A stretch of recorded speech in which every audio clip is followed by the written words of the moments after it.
দৈনিক 10 star BD24 সত্যের সন্ধানে আমাদের যাত্রা। মাথার উপরে খোলা আকাশ আর পায়ের নিচে কাঁপছে চেনা মাটি।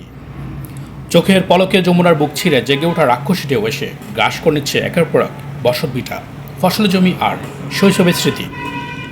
বগুড়া দণ্ড উপজেলার ভান্ডারিয়াবাড়ি ইউনিয়নের সাহারাবাড়ি ও শিমুলবাড়ি গ্রামে নদী ভাঙন এতটাই ভয়াবহ রূপ নিয়েছে যে ভাঙন কবলিত মানুষের চোখে এখনও আর ঘুম নেই, আছে শুধু প্রিয় সম্বলটুকু হারানোর তীব্র আতঙ্ক। কয়েকদিন ধরে যমুনা নদীর পানি বাড়ার সঙ্গে সঙ্গে 1-2 গ্রামের ভাঙনের তীব্রতা আশঙ্কাজনকভাবে বেড়েছে। তীব্র স্রোতের তোড়ে প্রতিদিন নদীগর্ভে বিলীন হচ্ছে বিঘার পর বিঘা আবাদি জমি। ভিটেমাটি হারিয়ে নিঃস্ব স্থানীয় বাসিন্দাদের সঙ্গে কথা বলে জানা যায়, নদী ভাঙনের শিকার মানুষগুলো এখন দিশেহারা। আমাদের বগুড়া জেলা প্রতিনিধি গোলাম রাব্বানির পাঠানো ভিডিও নিউজে বিস্তারিত।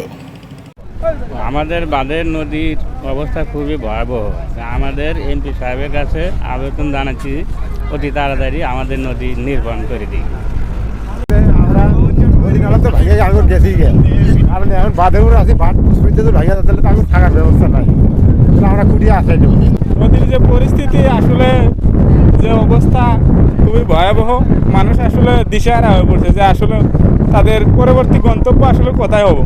ভাঙতে ভাঙতে যে অবস্থা চলে গেছে, মানে আর 1-2 দিন ভাঙলে হয়তো আমাদের বাদের বাড়ি ঘর শুদ্ধেও হয়তো চলে যাবো। এখন কাজ যে কবে হবো আসলে এটা আসলে বোঝা যাচ্ছে না। যে দীর্ঘদিতে কাজ চলতেছে, এভাবে চলতে চাইলে না মানুষজনের বাড়ি ঘর ছাড়তে মনে হয় বেশি সময় লাগবে না। এতো আমাদের এমপি মহাদের কাছে বিনীত আবেদন যে এই অল্প জায়গাটুকু যাতে বেশি এই জিও ব্যাগগুলো ফেলায় যাতে আটকায় রাখা সম্ভব, যাতে পানির সিজনটা আটকায় রাখা যায়, এই কাজটুকু। এখানে নদী খুবই ভাঙন তীব্রতা বেশি। আমরা সরকারের কাছে আকুল আবেদন যে আমাদের এই ড্রেনের মাথাটা যেন দ্রুত কাজ করে মানে ভাঙন রোধ করা হয়।